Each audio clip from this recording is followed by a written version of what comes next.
డబ్బు మహిమ. ఒకానొక దంపతులకు పెళ్ళైన 10 సంవత్సరాల తర్వాత ఓ పుత్రుడు జన్మించాడు. ఆ బాలుణ్ణి అపురూపంగా పెంచి పోషించసాగారు. అతని ప్రతి కోరికను తీర్చేవారు. పిల్లవాడు ఏది అడిగితే కాదనకుండా తెచ్చిచ్చేవారు. సమయం గడుస్తూ పోయింది. పిల్లవాడు కాస్త యువకుడైనాడు.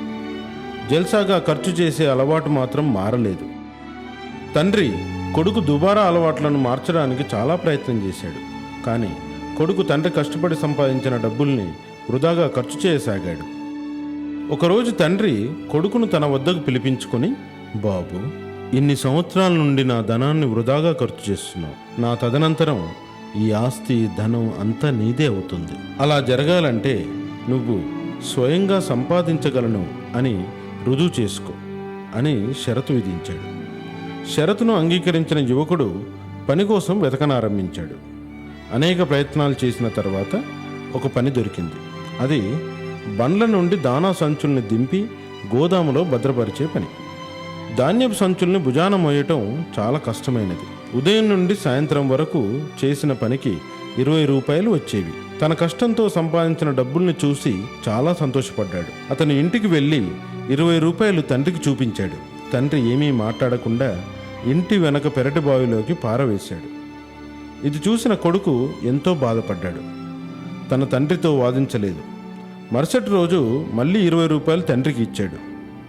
నిన్నట్లాగే పెరటి బావిలోకి విసిరేశాడు. ఇలా 15 రోజుల వరకు కొనసాగుతూ వచ్చింది.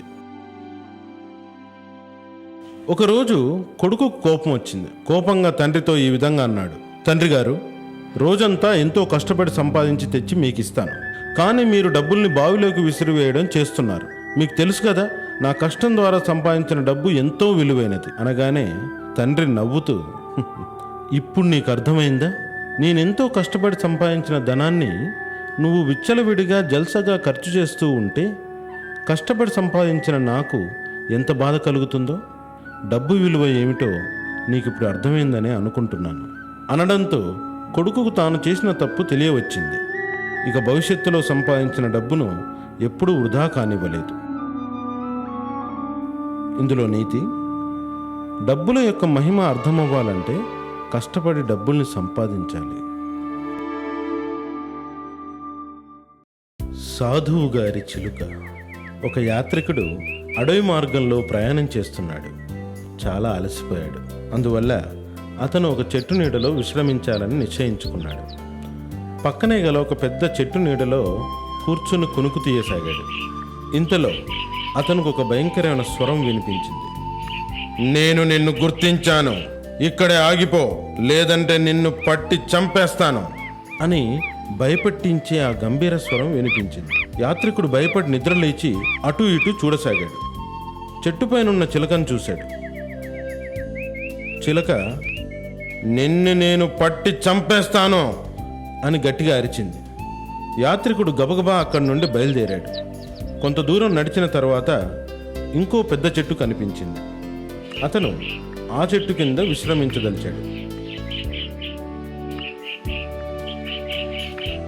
ఇంతలో మరో తీయని స్వరం వినిపించింది. యాత్రికుడా, నీకు మంచినీరు ఫలములు ఏమన్నా కావాలా? కాసేపు ఇక్కడ విశ్రమించండి అని మృదుమధురమైన స్వరం వినిపించింది. యాత్రికుడు ఆశ్చర్యంగా అటు ఇటు చూశాడు. ధ్వని ఏ వైపు నుంచి వస్తుందో గమనించాడు. చెట్టుపై ఇంకో చిలుక కనబడింది. ఇంతలో చిలుక రివ్వున ఎగిరిపోయింది. యాత్రికుడు ఆశ్చర్యంగా, ఈ 2 చిలుకల మాటల్లో ఎంత వ్యత్యాసం ఉంది, ఇందులో మర్మం ఏంటి అనుకొని 2వ చిలుకను వెంబడించాలని నిశ్చయించుకున్నాడు.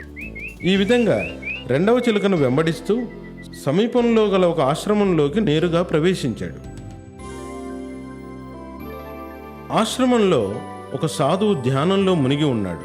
అప్పుడు చిలుక, స్వాగతం యాత్రికుడా, మంచినీరు ఫలాలను స్వీకరిస్తారా లేదా కాసేపు విశ్రమిస్తారా అని పలికింది.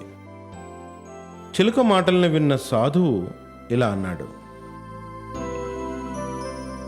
ఓ బాటసారి, నీకు మేము ఏ విధంగా సహాయపడగలము అనగానే యాత్రికుడు, మునివర్య, నేను ఈ మధురంగా మాట్లాడే చిలుకను వెంబడిస్తూ మీ ఆశ్రమంలోకి ప్రవేశించాను.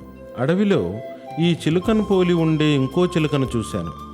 కానీ భయంకరమైన స్వరాన్ని ఎందుకు కలిగి ఉంది? ఈ ప్రశ్నకు సమాధానం చెప్పండి మునివర్య అని అడిగాడు. సాధువు నవ్వుతూ, ఒకసారి ఒక తల్లి చిలుక 2 చిలుకలకు జన్మనిచ్చింది. ఇందులో ఒక చిలుక వేటలో వేటగాడికి దొరికిపోయింది. రెండవది చెట్టు నుండి పడిపోయింది. అది తీవ్రంగా గాయపడి ఉన్నది. దానిని రక్షించి ఆశ్రమానికి తీసుకువచ్చాను. ఆశ్రమంలో నేను నా శిష్యులకు చెప్పే మంచి మంచి కథలు పాఠాలని వింటూ పెరిగి పెద్దదయింది అని ముగించాడు. ఇందులో నీతి, పుట్టుకతో సంక్రమించే లక్షణాల కన్నా పెరిగిన పరిసరాల ప్రభావం ఎక్కువగా ఉంటుంది. నమస్కారం ఈశ్వర్ దయాల్.